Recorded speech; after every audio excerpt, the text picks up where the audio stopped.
Hey everyone. So you're probably getting a little bit inundated right now with messages and emails and all that kind of stuff about COVID-19 or about coronavirus.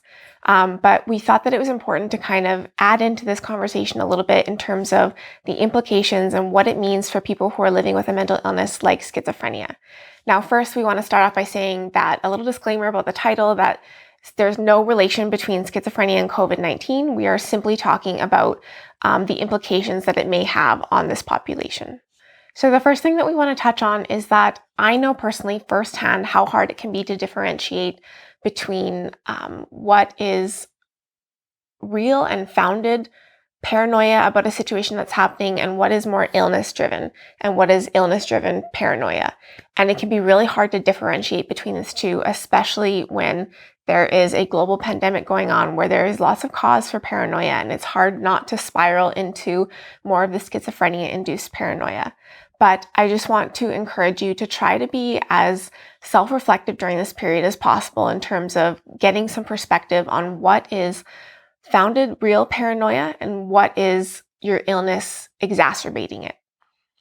So just being really mindful to use any paranoid energy that you're feeling in a more productive way in order to, for example, be prepared for if you need to self-isolate or just for social distancing, and just using that energy that you're feeling, that nervous, anxious, paranoid energy that you're feeling as productively as possible. So that leads us to the second thing that I want to talk to you about today is the idea around social isolation. There are huge implications for our mental health around these new concepts that are coming up around self-isolation and social distancing. I know that for me, I'm already having a hard time. We are under self-isolation right now for 2 weeks because we traveled outside of the country, and I'm having a really hard time with it. And so I know that there are a lot of other people within our community who are going to have a similarly hard time or an even harder time. People who are living with schizophrenia tend to self-isolate at the best of times. My concern around all this is that people who are living with schizophrenia could go a little bit too deep into this self-isolation and really detach themselves from all of their support networks, which are really important in terms of maintaining wellness. And so I really want to encourage you to keep reaching out to your support network. Call a friend or a family member, send some emails to friends and family, write texts all the time, and just make sure you're constantly, or not constantly, but enough in communication with people around you in order to still maintain some semblance of social connection. Things like FaceTiming and video conferencing are things that I think are going to gain a lot more popularity in the coming months due to the situation right now. And so that might be something to explore a little more. I know I've been FaceTiming with friends and family, and it's really helped to feel a little bit closer to them and to not feel as alone in this.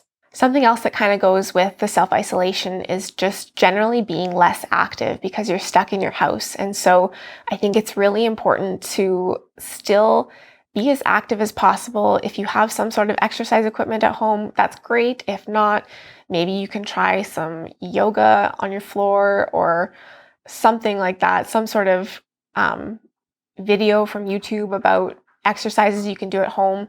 Or you can also just go for a walk and try to still maintain distance from people as much as possible. Today, I went for a run and it felt really, really good to just use my muscles again and to be active and outside. It was really, really good for me.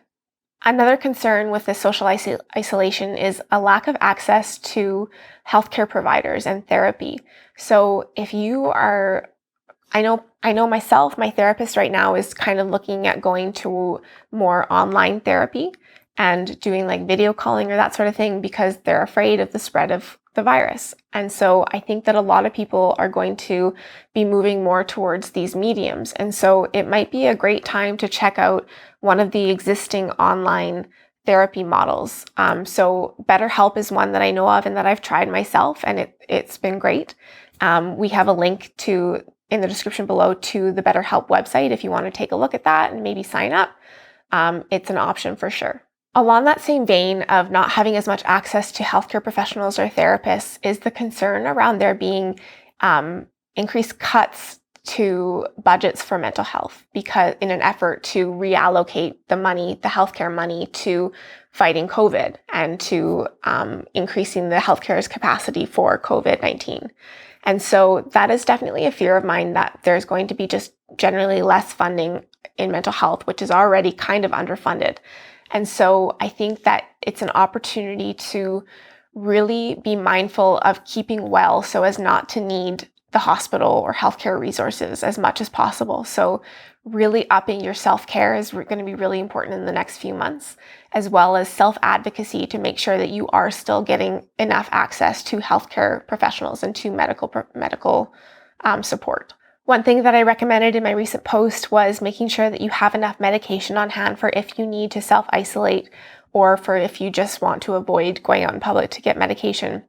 It's really important that you, if medication is something that you need to stay well, to make sure that you have enough at all times for if you do need to self-isolate.